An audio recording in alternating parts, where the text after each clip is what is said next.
ready, so we're totally ready, right?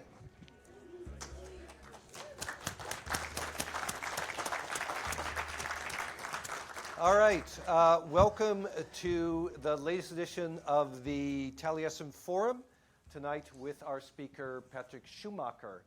I just want to remind you that this series is made possible through the generosity of the Rio Salado Architecture Foundation. We're very grateful for their ongoing support, and also the Arizona Community Foundation and their support.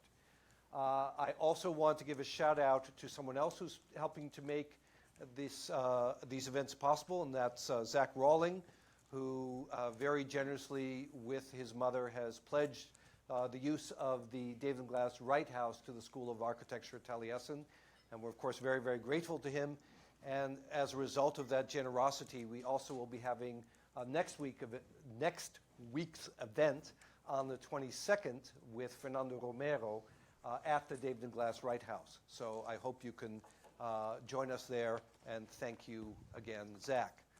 I also want to point out, which I forgot to do last time, so I'm remembering to do it this time, that there are sign-up sheets or sign-in sheets for your AIA continuing education requirements, and believe me, you're going to get every cent's worth tonight. So I think you should get double credit for tonight. And I also want to give a special welcome to all of the students from the University of Arizona. We're very grateful you're here, even though you're sort of on enemy territory. But that's actually the big brother down the hill, and we don't really care about that. So you're very welcome here, and if you look at this place and think, maybe this is where I should get my graduate education, we have some wonderful brochures for you here, so we do hope that you wind up here.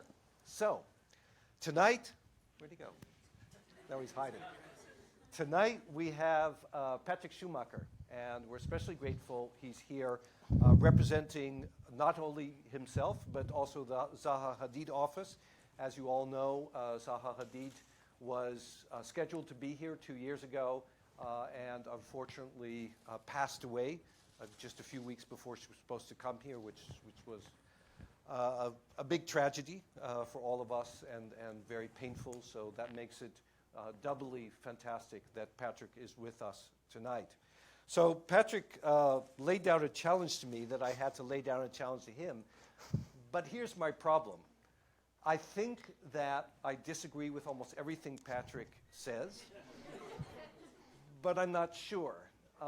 And there's a very simple reason for that. There are 3 books in the last 10 years or so that have taxed my intellectual abilities beyond their limits, and I've not been able to finish. The first is when the Swedish art historian and museum director Daniel Birnbaum challenged me to read his PhD on the aesthetic meaning of Husserl's philosophy. And I gave up about halfway through and said, well, I better read Husserl's philosophy. So I got his collected works and made it through about 20 pages and gave up there. And then the third book that I never finished was the 2-part magnum opus, whose overall name is Autopoiesis, and whose first part is called, let me get this straight, the Agenda for Architecture. Sorry, the first part is called The Framework for Architecture, and the second one is called The Agenda for Architecture. It's an amazing book. I think it's absolutely brilliant. I'm pretty sure it's completely wrong, but I am not sure at all because I just have not been able to finish it. But let me just tell you a little bit about who Patrick is, because I'm sure he will not do that himself. He was German. He's now an English citizen, as I understand it, but also a citizen of the world. He had a rather interesting career in education, but eventually did receive his degree in architecture from the University of Stuttgart and a PhD from the Cultural Science Department at the University of Klagenfurt. But by the time he had gotten those degrees, he already was working with Zaha Hadid, collaborating with her in this tiny little office with, I think first time I went there was about 6 people there, or 8 people there, up in the attic of 33 Bowling Green Lane. It was an amazing place, and if any of you want, I can tell you lots of anecdotes about them, but of course you can tell many more. But he was already there, this very, very eager and brilliant young man who was working with Zaha to build up what then eventually became a practice that now has over 400 people working there, and obviously has radically changed the whole shape of architecture. The firm has work all over the world now. When you fly into Beijing now, you see this absolutely humongous project and you wonder what it is. It looks bigger than the whole city of Beijing. That's a new airport, which Zaha Hadid architects designed. There are towers going up in Miami, the Scorpion Towers. There's a condo in New York. There are buildings in almost every major city in the world right now that are by the Zaha Hadid office. And one of the great things about the office is that it has taken what was a very risky approach towards how one creates structures that even 10 years ago could not be built with great elegance or grace, and worked it through so that their latest buildings not only fully realize those theories, but are also beautifully constructed and convincingly detailed. And I think that in and of itself is a tribute to the great architecture to come out of Patrick's office. In addition to doing all this work, Patrick also has continued to teach, both at the AA, where he has taught for over 20 years, the Architectural Association in London, and at the Angewandte, the University for Applied Arts in Vienna, where he is working with PhD students, and off and on at little provincial places like Harvard, where he is currently teaching.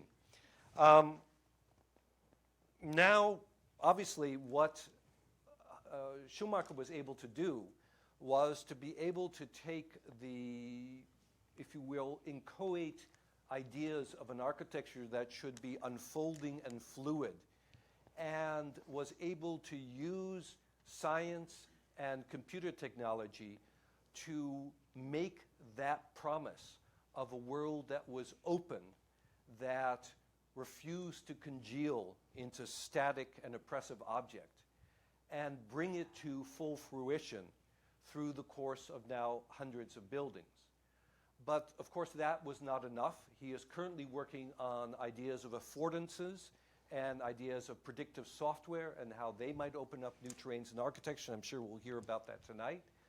But in so doing, he has also laid down a challenge to architecture in which he has proposed that it should be able to escape from its bounds that come out of traditions that are both aesthetic and ethical, and which Schumacher has challenged at every step of the way, sometimes leading to some rather violent disagreements and debates in various arenas. And I think that his ability, even if I don't always agree with his political beliefs, his ability and willingness to state them through architecture and beyond the realm of architecture is something that we see much, much too little of in this particular discipline.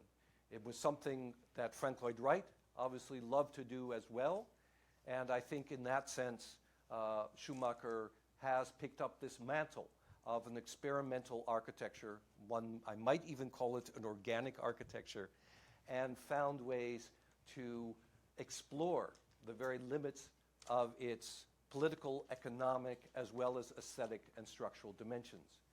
So let me give you the grand master of architectural flash, the maker of the most fluid forms in the discipline, Patrick Schumacher. Great, great.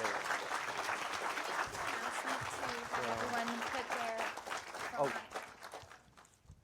Please put your phone on airplane mode so that we can reach the many millions who are on Facebook without their feed being disrupted by your own, no doubt, trivial text messages. Welcome, everybody. I'm very happy to be here. And thanks for the flattery and accolades. I will live up to them. I promise that. but also will have some challenges for you. Because I know Aaron for 25 years at least or longer, and I respect him. I respect you so much for two things. I think you're one who is continuously challenging the field and insisting that we as architects have to be relevant out in the world and intervene. At the same time, you're somebody who's passionately involved in the intricacies of an internal discourse. And I will mediate those two worlds because they need to be coming together. The whole point of being kind of withdrawn and going to the intricacies and subtleties of something which only architects as experts know and exchange with each other is to gear up to make a bigger transformative impact for the better in the world at large. And we are in charge collectively, in charge of the built environment in its totality, but also I think all the design disciplines together form a discourse. So we are in charge of the totality of the built environment and world of artifacts. Everything which surrounds us, touches us, is in our field of vision at any time, was, in the contemporary condition, designed by a colleague. And is being designed at the moment, redesigned by a colleague, and somebody's potentially listening to this lecture. So there's potency. And with new media, everything you do might rip around the world and influence everything which goes on in this world.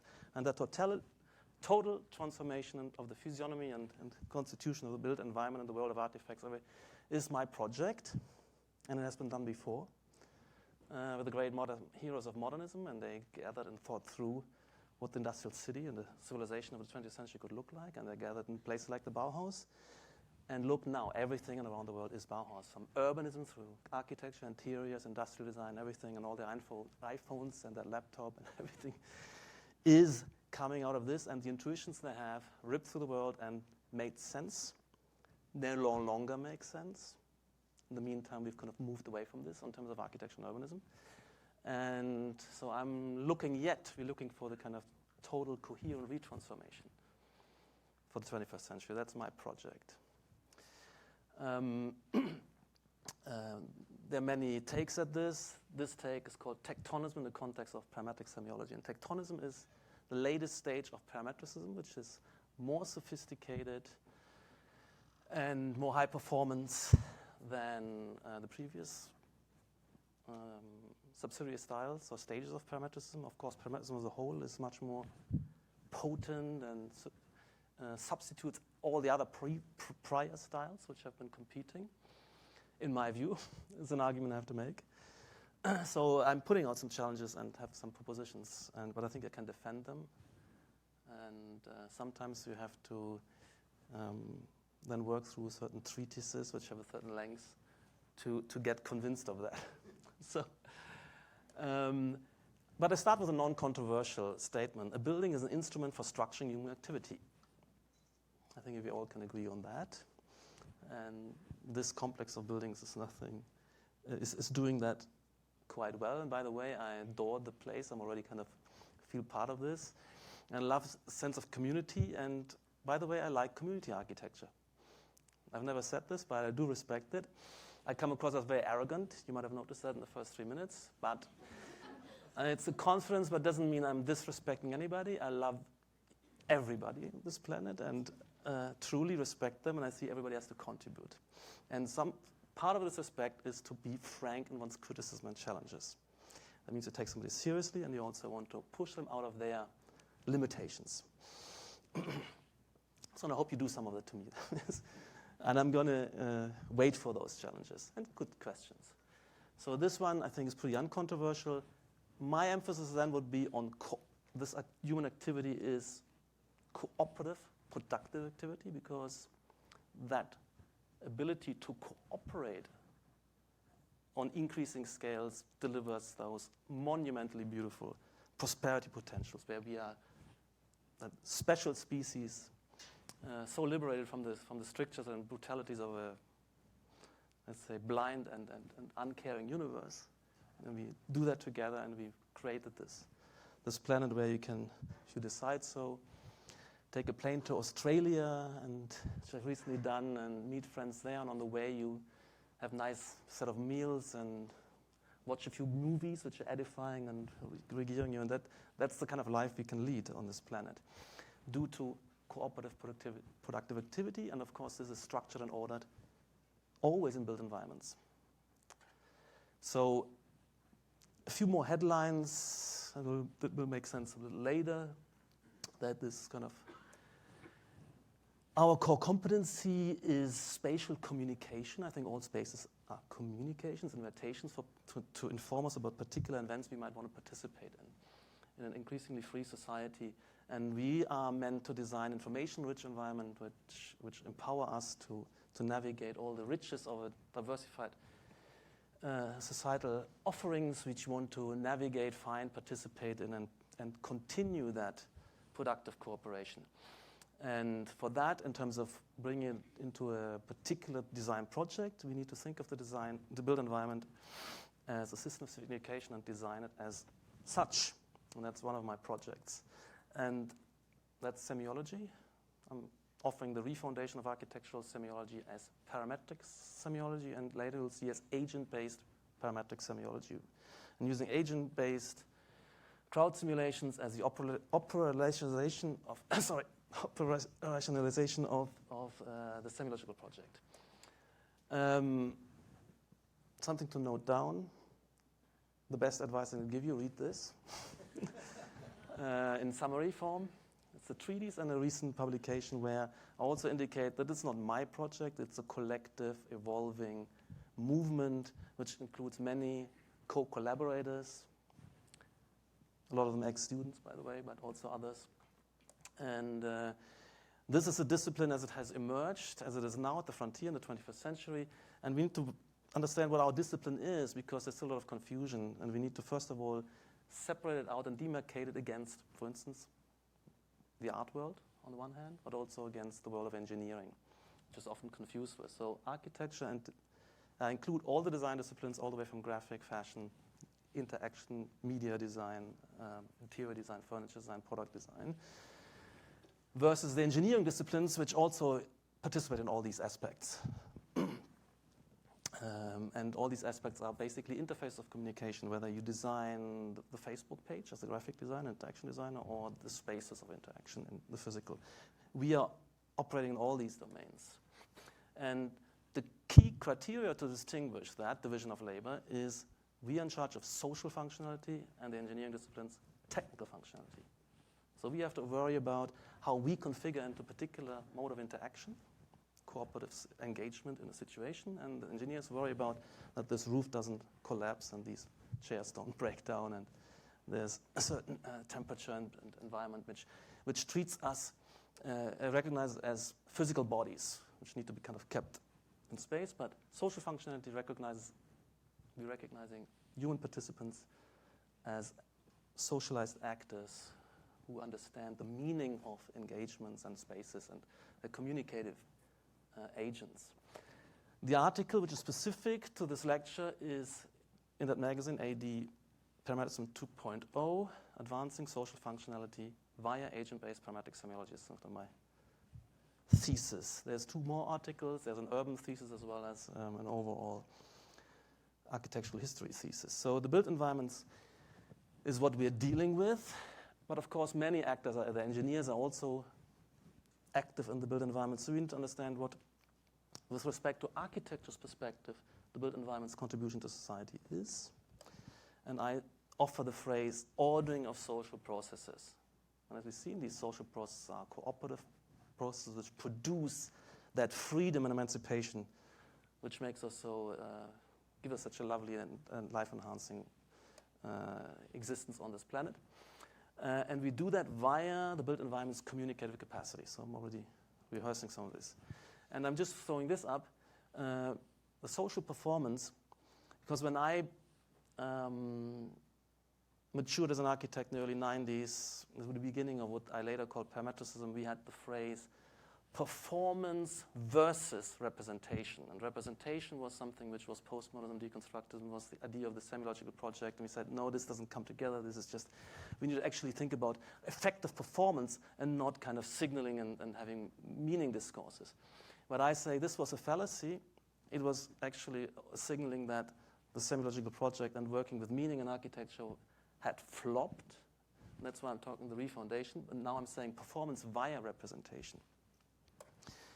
And again, this idea of the environment's contribution to society is the ordering of social processes is all the way through to the beginnings of human social life.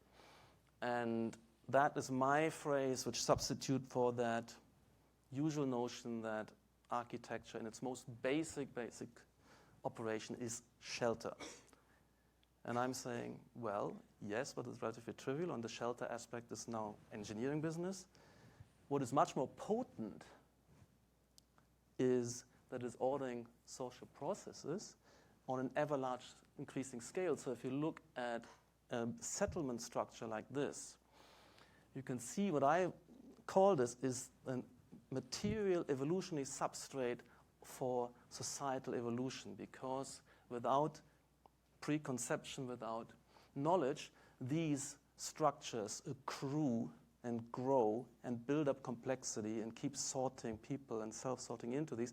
And you could have actually a cultural evolution emerging out of this, cross-generationally building up ever more complexity here. And for any evolution, you need some kind of material substrate which holds onto this achievements and builds up these structures. And that's why becoming human is intricately linked with architecture. That's why there's not a single society on this planet which we would recognize as human, which didn't work with artificially constructed and evolving built environments. And our nearest kind of neighbors in the animal world, the primates, they're just small flocks of 25 or something roaming around naked in the wilderness, never getting any evolution off the ground because they have no substrate or accruing that complexity and order. And what this does, and of course, it makes it possible to have a structured cooperative life where the various activities and zones are laid out, and you become the memory structure because you go back to it. You don't, and there's a routines can build up and accrue. You also structure the various actors and players in their various places, and you need a certain amount of structured interaction. And this can then become not only 25, it's coming 150, 250, 500, 5,000, and on and on and on. Now, the morphology is differentiated because according to purpose and the different places, and you can recognize them. So they become indexes also and communicating, even if they weren't designed as communications, they start to communicate. Through the different morphologies, you recognize the different interactions, the different players, the different actors, but the morphological technical differentiation is insufficient to deliver that semiology overlay, which you find in every single human society. So the second universal is not only settlement structures, but also ornamental overlays. I call them graphic. You can call them graphic, ornamental overlay. They're actually not just for fun, because they are necessary ingredients of human society. That's why they're human universals. So these things I've developed, and I don't know if anybody else has ever made such propositions, but I think they're quite strong. And the same applies to design in terms of demarcating and self-design, we're still operating the fashion system. But it is a universal of human societies also, because if you have 500 naked bodies, it is disorienting and impossible to have a structured social intercourse. You need to know who, which family, clan, village, profession, rank you're part of, to have a structured communication. And that is also in our domain. That's now it's fashion design. We're now self-sorting into something, and we all carefully craft our identity into an overall evolving and fluid network of a kind of language of the fashion system. So from animal to human comes with all of this, and this is important to grasp because these people obviously are bone-breakingly poor, at the edge of precarious kind of challenge with their livelihoods, but the amount of investment they would place into these decorations, if they were not instrumental and necessary, they would have been eliminated in the evolution, but they have been actually become a necessary organ. So we take the anthropologists' perspective, which is a functionalist perspective, which is the same as a biologist perspective, where you look at various traits, features, and organs of an animal, and of course you analyze it with respect to its function and survival value, and how this evolves. And that's exactly the same way we have to look at built environments and all these kind of aspects of it. So, the built environments, ordering of social processes is, the contribution to society, the ordering of social processes. Via organization is that you place and distance, and you use also physical barriers to structure and order. That's still happening.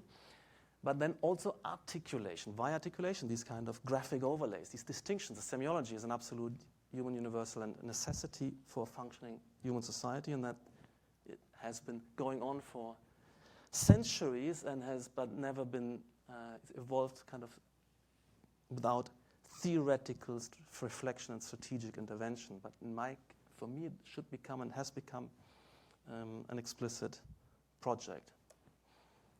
And we got to enhance the communicative capacity of the built environment. And that's the project. And that's where you can appraise, as a criteria of success and differentiation, which project has higher value. Those projects which have a stronger expressive and instrumental communicative capacity. Some illustrations. Social order requires spatial order, but also that kind of design, semiological overlay as well. And you can see that in all these images that you have thresholds, territories, distinctions for various actors, activities, certain barriers, sometimes physical, but oftentimes more communicated thresholds which you don't cross. And we always have the costume, the world of costumes. And I want to look at architecture and designs always with the human bodies and figures and the configurations within it. Then I am in the architectural project. So I make a priori, a design drawing model which doesn't include the meaning, which is actually interaction scenarios structured through it, is an architectural model. That might be an engineering model where you figure out dimensions and things like this, or constructability. This is no longer our project. That's the engineer's project, the contractor's project, etc. Our project is, in fact, the client's project, right and immediately with respect to the final purposes of any built effort. The client as a host comes into the world, into the market, and wants to offer a particular scenario and opportunity of interacting, of cooperative, communicative placemaking, and what they care is about the ongoing, the satisfaction and productivity and effectiveness in terms of social organization and cooperation of the built environment. They don't care about the particulars of this wall. They're not fetishistic involved in various colors and materials and so on. They only care about how this becomes a machine of generating that beautiful life and productive life and emancipating and empowering life. And we should, in a way, take this perspective on. But we also, of course, invest into the details, but not to be invested fetishistically in themselves. But all these details and figures and compositional repertoires and forms is just the tools by which we actually channeling what's really all about and we must be caring about, finally, in the final analysis. And so what I'm offering is that we bring the interaction scenarios not only in static images, but we bring it in to the design model and design around this, always having our eye on going on the ongoings, and also starting to qualify, measure, describe, and rank the various life scenarios. So I call it agent-based life process modeling. It's kind of occupancy modeling as a critical capacity which we now have, and brings on a totally new plane our ability to deliver to society, which now far more complex than it ever used to be, and it's no longer the triviality of a 9 to 5, somebody coming in, sitting on a desk for 9 hours and moving away. It's something much more dynamic and complex. So working with the dynamism, complexity, and versatility of interaction scenarios, we can't close our eyes on imagining. We have to actually see them and see how they are shaped by the architecture we're delivering. So it's a new medium technology of representation, delivers a whole new empowering way of seeing and designing. And once we have worked this up, it becomes absolutely compelling new standard of the way we have to work. Maybe not for do your grandmother's kind of extension, where the ongoings are quite trivial, but for serious, high-density urban complex institutions, whether it's university campus, a mixed-use complex, Google campus, maybe a kind of complex residential co-living in the cities. These it's kind of projects we can no longer, or we should no longer do without this once we have this. So I'm offering an innovation which is empowering and will be compelling. And so you can continuously, you just look at a surface and an object, you look at what the surface and the objects do and what can configure, and there's rules to this. And of course, these rules aren't physics. They are also to be assumed that these actors learn to understand and are guided and structured through this. So there's both, you can't naturalize this. You construct languages, and these languages are presumed to be understood and learned. And so you could look at, and the presumption here is always that the agents are free and self-select, self-sort into an architectural offered order. So that the offering implies and indicates, for instance, in this case, pairwise ordering, 2 positions per cube is not geometrically, physically forced, but determined by an ultimately arbitrary language. But again, presuming that language and then the placing of these objects delivers a social order quite naturally, quite intuitively. And the meaning of these cubes, inverted commas, is what happens. How they instruct, order, inform, and configure an interaction process.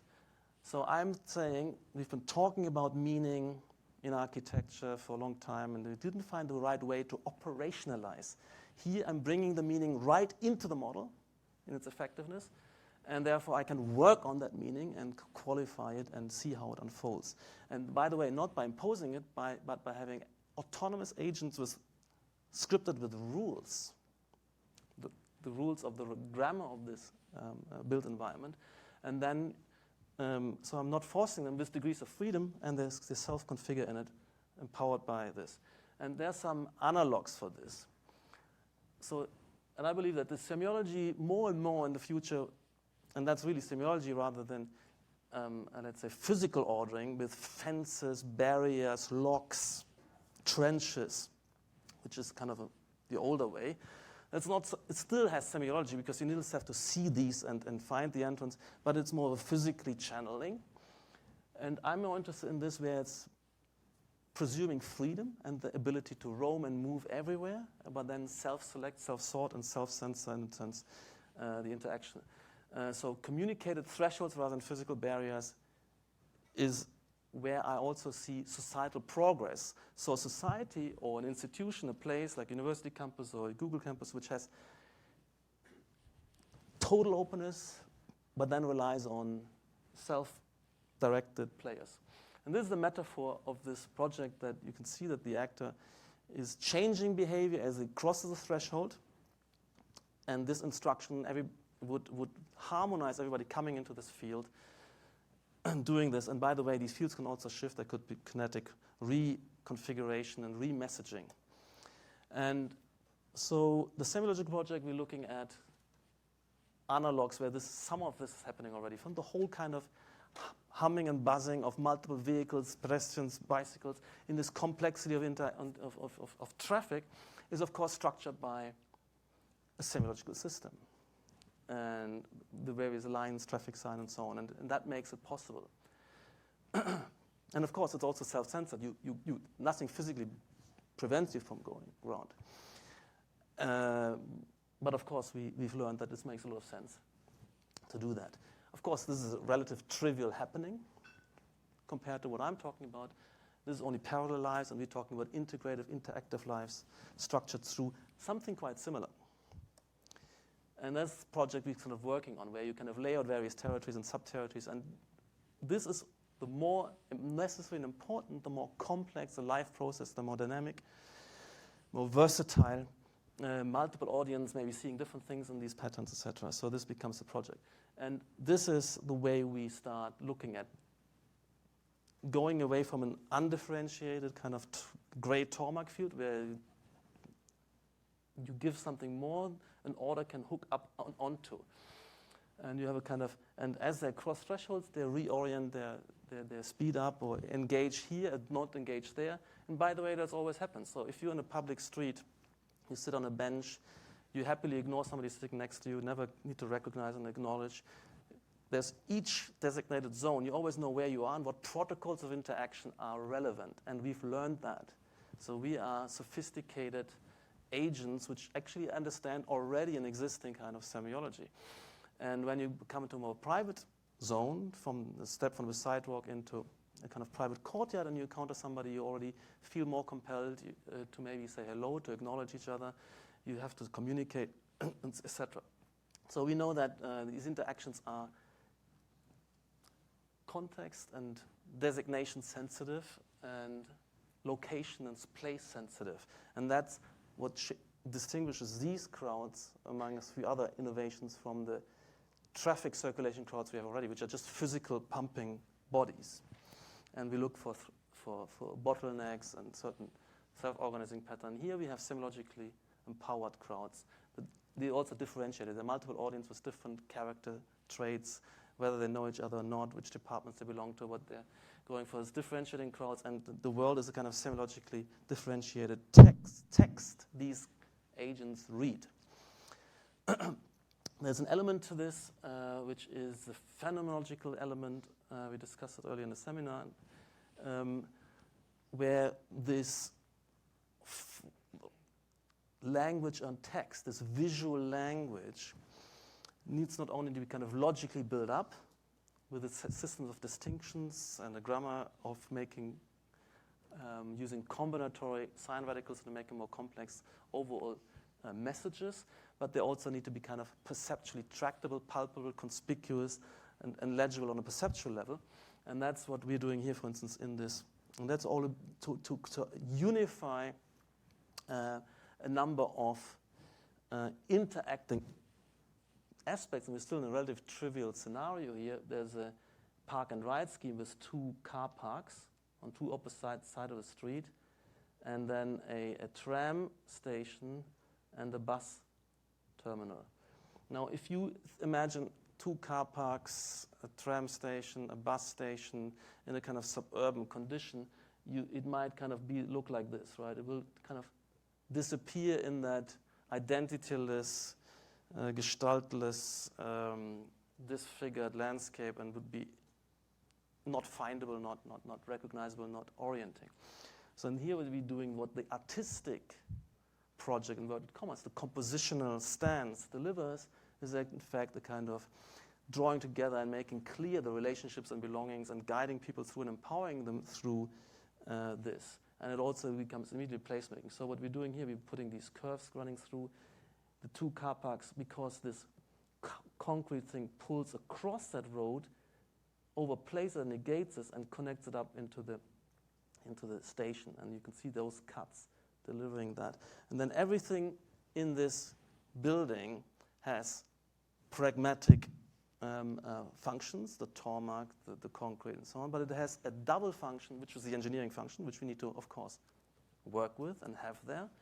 But everything from the architecture perspective is, in fact, a visual communication function, which makes this. And then the overall is the communicative capacity, the legibility, the orienting capacity of this. So everything here is basically part of a ruthless formalism, formal language, which delivers the communicative capacity. And there we don't care that these additional pragmatic things are just carried along. So we formally affiliate. We want to create the swarm condition which pulls people through. And then we affiliate the demarcations of, and we don't want to clutter the scene up with lots of different kinds of things, funny lamps, because only designed for lighting, demarcations, materials. Everything is brought under the spell of a communicative agenda. And so, for instance, what we're doing here, the demarcations are playing along with the lights. There's also we have this idea of the curve pulling it together, creating unity across the whole field and direction. These line posts keep increasing and drawing it towards, like a gradient of increasing height, towards the place where you want to go. And then they also flow in under the roof. So the street demarcations are like the lamps are like the columns. Street demarcations also like lighting cuts. So everything is brought under ruthless, unifying formalism because they all work together with similar communicative agenda. And then this comes in, and you see the cuts representing overhead, the tracks, the bus, and then the surface of the ground folds up to make that continuity clear from car park into. And you can see the formal affiliation. You say, oh, crazy formalism, this is the car park surface and this is the roof. And why should they be the same? They have such a different pragmatic work to do. Well, engineering-wise, yes, but architecture-wise, they're actually working together and doing the same work. And it works also at night and so on. So, I won't go through many projects as such, but just want to give you a sense that this also gets instrumental and clarifies the purposes and has what it means to have an effective design. And it's also kind of beautiful piece, because beauty is another thing. It's just the intuitive recognition of the performing. You feel good about it because you feel curious about its logic, about its order, but also you feel kind of comforted by understanding it and using it. So the architectural project, in distinction to the engineering project, has 3 subsidiary projects. The organizational project is about what you resolve in plan diagrams, what you put next to what you put far away from what, and what kind of physically connections you stitch up. You still do that. Then it's the next, if that becomes complex, what you do there, you can make these lines and have the physical arrangements, but if people don't see them and running around lost, that organizational work is void. So you need to worry about the legibility, the perceptual tractability of this, whether these relationships you say you have put in place are actually effectively there for the actors and end users as conspicuous invitations. And then comes, once you have this, you need to worry about the particular, and this phonological project relates to the psychology of perception, a human universal, which is culture independent. There's some principles, the Gestalt grouping principles, which operate universally. And the semiological project is, of course, then one which you have to invent, and it's culturally specific and historically evolving and specific. And you can do project to project, invent and create a particular language of designations. Once you see these things, then you should understand what is what and what I can do here. I've noticed the relationships, but what is it? Is it for me? Who is it for? And what can I do here in these territories I've recognized? And that becomes then through language. You encode that. It's always already encoded, but the spontaneous semiology of the built environment is very crude, polluted, noisy, and kind of degenerate compared to older stages where this was sedimented into very, very clear and legible conditions. And the modern condition, we have a kind of problem, and we need to kind of regain that semiological consistency. This kind of self-sorting is also happening on an urban scale. And we can also, so we simulate crowd interaction on an intimate scale, but we also can think about how you self-sort, where you want to live, where you place yourself, and simulate some of those urban scale self-organizing principles. And if you look at the history of these built environments, I said there's a human universal and they accrue complexity. And if you look at something like this is nobody's invented. These kind of city structures are outcrops of a kind of quasi-material process. Because if you have to kind of stake out the domain of a village or a certain clan territory, the wall you would create, the enclosure, would approximate some kind of circular shape. Precisely because it's the smallest and most stablest circumference, it's enclosing a domain. If you try to do this like this, forget it. I mean, you kill yourself economically. Even this is not efficient. It also has points of vulnerability, and so you find a circular. It's similar, and then once you have that, how do you think these cities would grow? They will go by concentric accrual. So this is something nearly an inevitable outcrop of a kind of economic material process. And everything of this has evolved without any conscious intervention. These are evolutionary processes of trial and error across centuries and centuries and centuries, with no design. But it doesn't matter. This is intelligent design, inverted commas, like all of nature. There's no designer. But now comes the step, which I call the kind of big bang of architecture, where in the Renaissance we start to have not only builders who just do stuff, tradition-bound building, what's always has been done, which can reproduce some of this and build the next layer. We actually now have the conception of a thinking, designing architect, a literary figure like Alberti, and we have ideas like the ideal city, where you suddenly can draw this up. What strikes me is the fact that the so-called ideal city, which is now the creative thrust of the enlightened Renaissance genius, is nothing but the rationalization of this evolved city. And so it should be, because there's a lot of intelligence here. There's no point in just designing some crazy thing. But of course, it's much more ordered, it's more systematic, you can clean it up, you can rationalize it, and then you can build it very fast. And then, once we have that, you can also start to make variants of it, variations of that.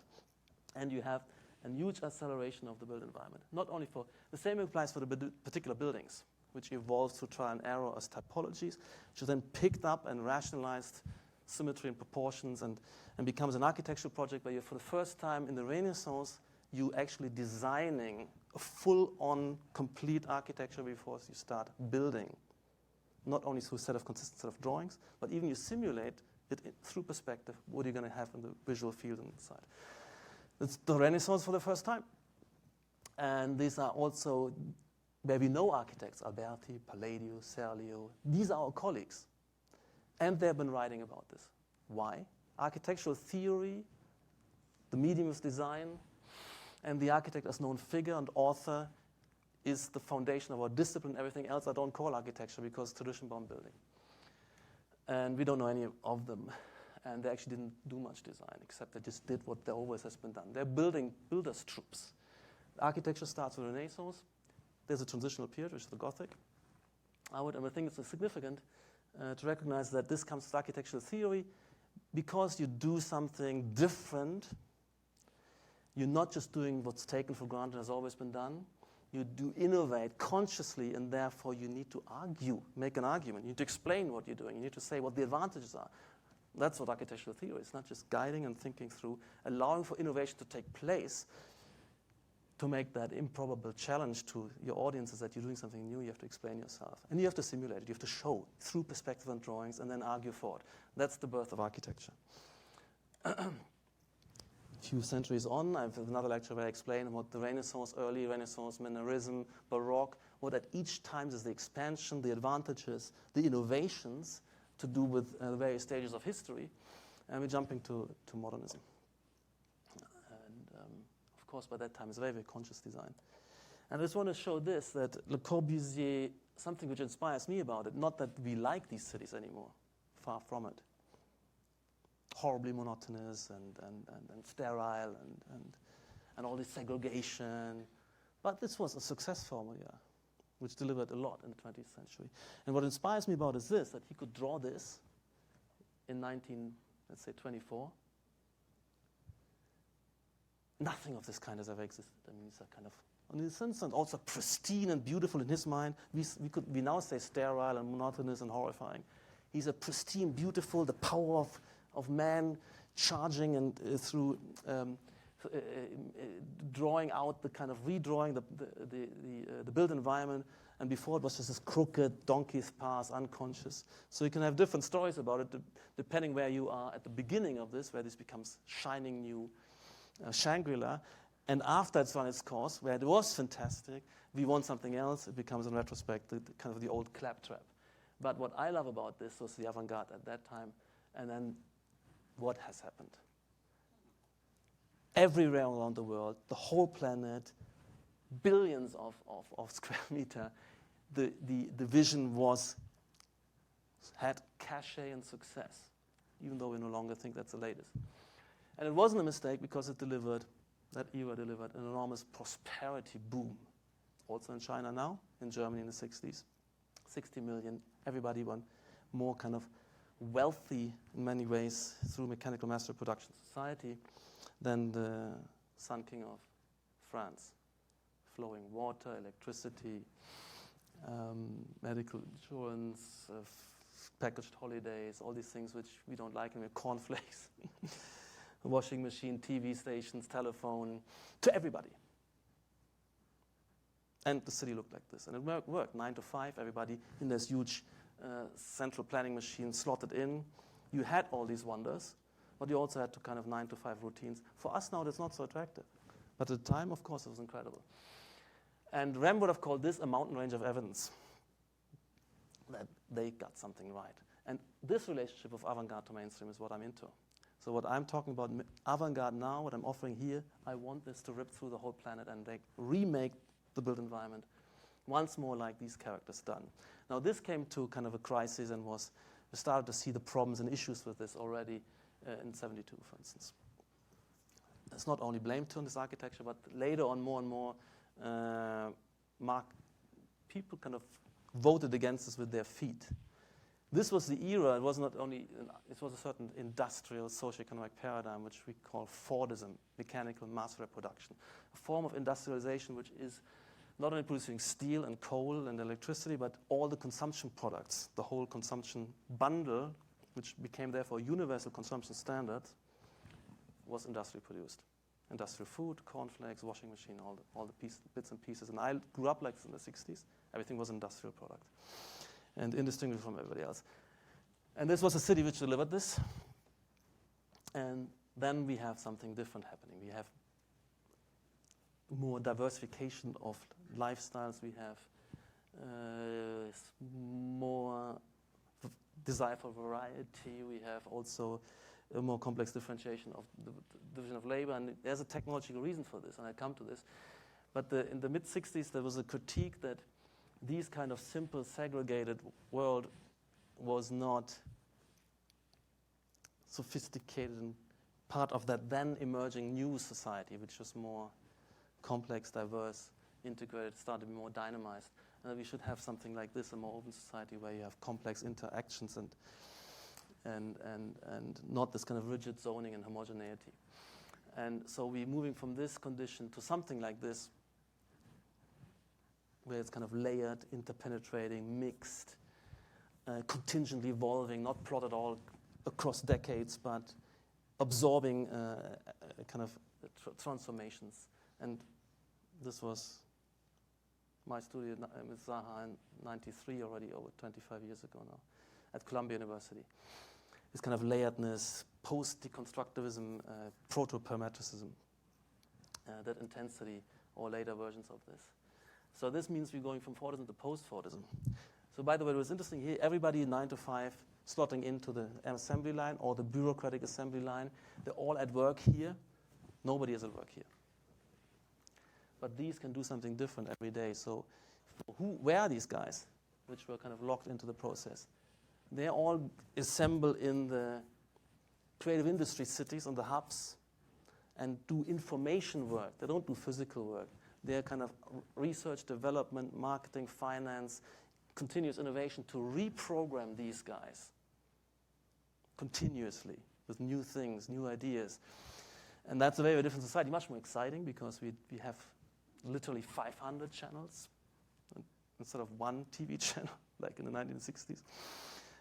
Our idea of holidays is much more diversified and interesting, where our continue. Our careers isn't for 3 decades going to the same place and doing the same thing, but continuously self-development, continuously networking in new scenarios.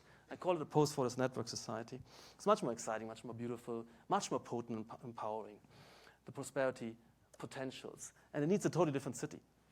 Something which is densifying and coalescing and dynamic and layered and ever-evolving, and no central planning agency could think up. That's why I want them out of the way. For the sake of our emancipation, beautiful, free, prosperous society, that's why the Soviet Union collapsed. It was compatible with this, because they only had to electrify and heavy industry in place, build the trains and roads, and build these 5 things: the car, the cornflakes, the washing machine, the tea. They could do that in a big central plan and then slot everybody in. They did it worse than the capitalists, because even there you had improvements to be made and so on. There was problems, but it's still viable. But the collapse of the Soviet Union has to do with this. Exactly the same reasons which shift us from modernism in architecture to postmodernism, deconstructivism, and parametricism is the demise of the Soviet Union and the whole neoliberalist revolution, which a lot of us cry about, is part of this and couldn't have been otherwise. And we need to embrace it and run with it, and that's why I also have I'm different from a lot of my colleagues in terms of the political outlook. I called it the new global style of architecture and urban design. To come. Substituting for modernism. And I'm looking at epochal styles. The big ones, like Renaissance into Baroque. There's good reasons. It's gone from the city-state, the kind of pre-capitalist city-state, into the big mercantilist, absolutist nation-state of a kind of France or a kind of papal Rome. It's a different society, different challenges, large-scale entities which have to be built. And then into the bourgeois era, historicism, and then into modernism. And then you have transitional styles between, for instance, between historicism and modernism, you have Art Nouveau. Between Renaissance and Baroque, you have Mannerism. And we are also at transition style. We're trying out what it is, what it could be. We had a transitional style between modernism and parametricism, which was actually postmodernism and deconstructivism. They're relatively short-lived and they've disappeared because but some of the features they had discovered is this kind of collage, complexity, intensity and openness. These are maintained within parametricism, but they couldn't have been generalized. The deconstructivist city would have been sort of visual garbage spill chaos. I'm not a Marxist anymore, but I'm a historical materialist, so Marx was right in very fundamental premises. Technology is the driver. That's history's active aspects, because we have to think about what material succeeds will draw imitators, and we will adjust our lives to the new technologies and their prosperity potentials, because if not, we remain poor and weak. So the new era is the convergence of computation and telecommunication. That was the technological revolution which unleashed all of this. That's why in the end we're no longer in modernism, which was mechanical mass reproduction without computation and telecommunication in the same way. Delivers a technology-induced socioeconomic restructuring with momentous lifestyle implications. The new society, that kind of patchwork, patch life, continuous learning, etc. thing. I call it post-Fordist network society. And the production which we care about as architects looks like this now. It's an information knowledge workers hub. None of us is doing physical work. None of you will ever do physical. It's all writing and designing and communicating and talking, the bankers, everything. This was the production side. There's a lot of people here. This still exists somewhere, but windswept, empty. Machines, they're engineering business, by the way. So that kind of emptied out manufacturing and agricultural landscape where there's literally nobody left. Well, very, very few people, maybe 1%, is designed like a machine. The few humans don't matter much. Here it's packed with humans, and we're kind of humming information, knowledge, economy. I call it the city as the collective superbrain. And that's what is super interesting and challenging to work on. Whereas in the countryside, there is, in fact, all the advances in the countryside are also produced here, because these few people which sit in the countryside, they're sitting on the basis of bioscience, agroscience, on tractors which are robots, which are scanning and adapting, the fertilizing and so on, and harvesting. That's also driven by the here. That's why this idea of Rem going back to the countryside is something interesting. It is curious and interesting, but not architect's business anymore. So I'll disagree with him. He was much more pertinent when he said, delirious New York, culture of congestion. That was the right intuition. This kind of countryside intuition is false. It's a dead end, and he's wasting his time. I say that to help him out of his torpor. Now, and so the production machine was separated from this. This was a residential kind of sleeping silos, and whereas the residents are mixed into here, and so they should be. And the components of that new city should be like this. It's a piece of our architecture in Beijing. Why should it be like this? Because it shouldn't be kind of separated in cells and corridors and everybody separate and undisturbed. We want to be in each other's faces. The architecture should be a 360-degree interface of communication and layers, giving us information. Everything is relevant. What everybody else is doing is relevant to what I'm doing. I need to continuously network morning to evening and have as many engagements as possible to get track what anybody else is doing, because we have to recalibrate what we are doing, what everybody else is doing. You can't kind of sit back and have a project and hatch it out and do it for 3 years, and then in the meantime, what you're working on has already been solved or irrelevant to where everybody else is moving. So that's this kind of networking. My life is like meeting, all the time and always. So that's instead of the industrial city, we must build the urban superbrain for the knowledge society. And this is what we're doing. And all of this comes together to continuously reprogram. And of course, we're so much more empowered, and life is so much more beautiful and long-lasting and so on. We all look much younger for our age than we used to. So it's nice. So Marx was right. The second notion, relations of productions are the driver of social relations. So technology challenges us, and then there's potential, which induces us to reconfigure how we work together and relate to each other, making this technology work. In the huge central planning mass reproduction thing, we had to have a lot of hierarchy, actually. Command of control. No ambiguity in the relationship, who you're superior and who you're... Because this kind of network of stably related relations. And it was a challenge for socialism, because they also had this dream of freedom. But when you look at finally what the Soviet Union was, it was a huge kind of labor bureaucracy, in the end forced labor for everybody.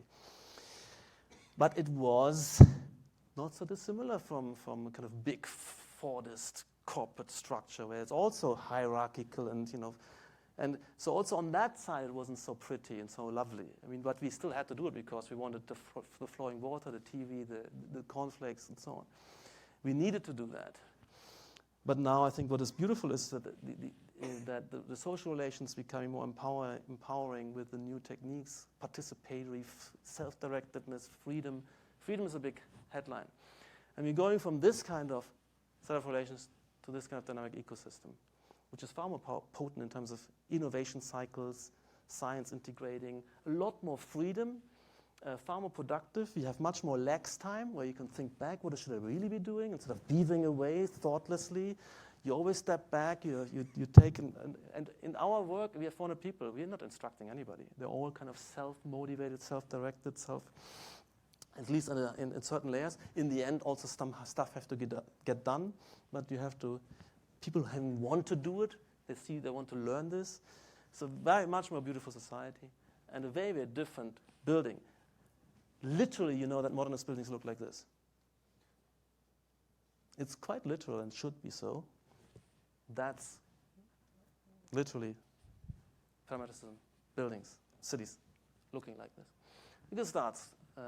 And the principles of modernism are very much like the modern city. It's separating the various functions, specializing them. Each looks different, rather than stuffing everything in the same villa like before.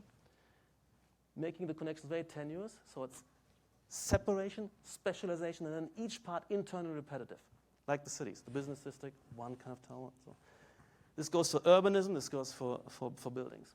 And here we have something where we start to fuse, interpenetrate the various departments,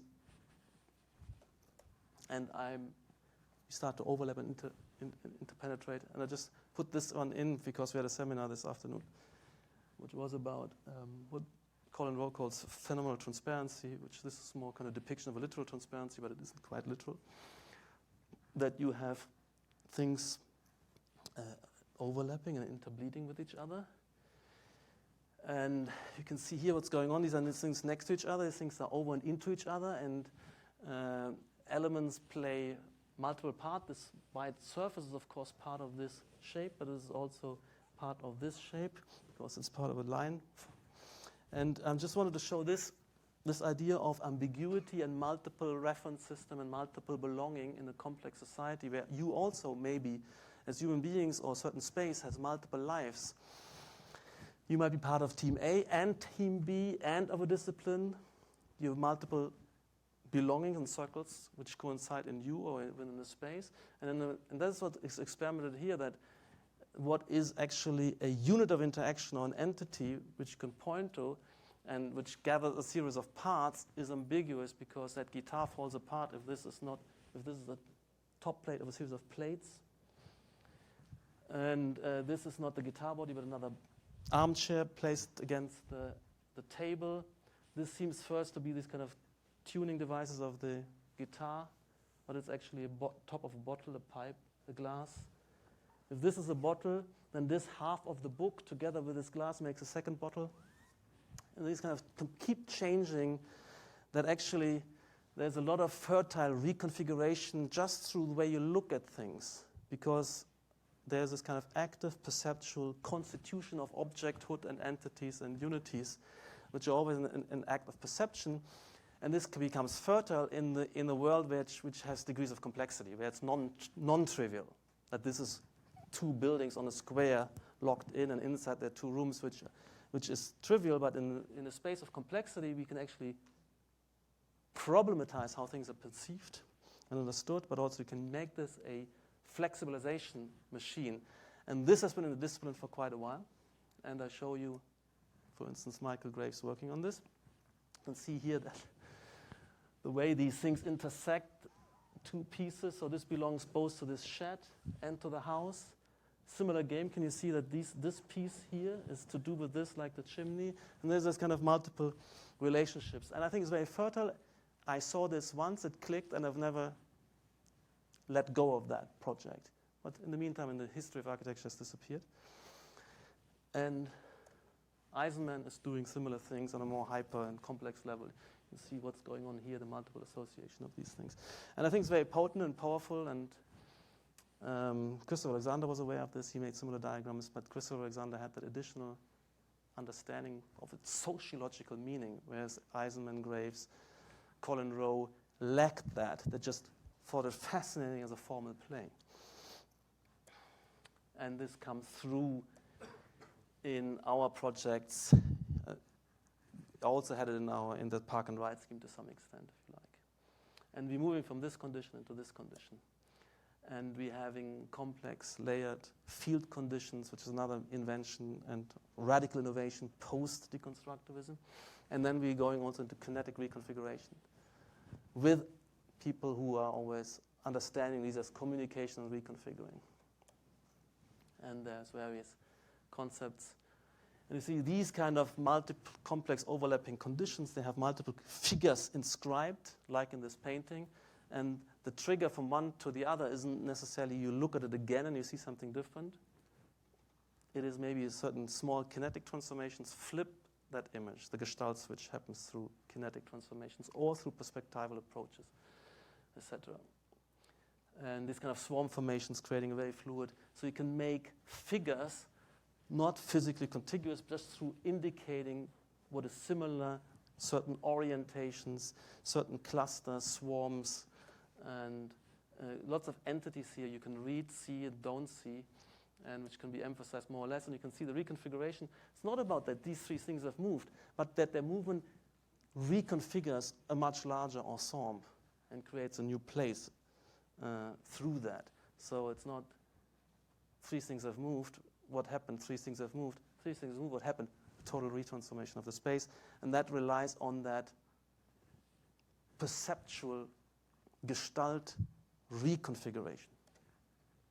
And then, of course, you do that as well as showing what it might mean in terms of the interaction diagrams. That new configuration inspires a new social diagram action, interaction, placemaking condition. And these are the kind of territories we could develop. And this is already a kind of semiological system where some of these, there's an inscribed language. I would have to walk you through this to explain this. But it is meant to be a rich, information-rich, articulate world, which gives you a lot of information, indication what's going on where. And it's also dynamized. And